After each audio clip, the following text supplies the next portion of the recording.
In our newest session, Confidence, which can be played self-paced or instructor-led, the student is going to answer the question like they normally would. And after they answer the question, they're going to be asked to rate their confidence for that specific question. So if the student is not real sure, they can choose 3, and they only risk 60 points. If they get it wrong, but they get 60 points to get it right. Let's see how this gets built. So the first thing you do, you can have as many rounds or categories as you want. To change the round type, you click on the gear wheel, hit Edit. You can rename it here.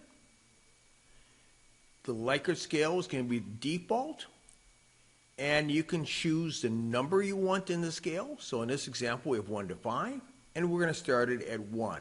You also have the ability to add practice questions. Simply take any question, come into the settings, and turn on practice question.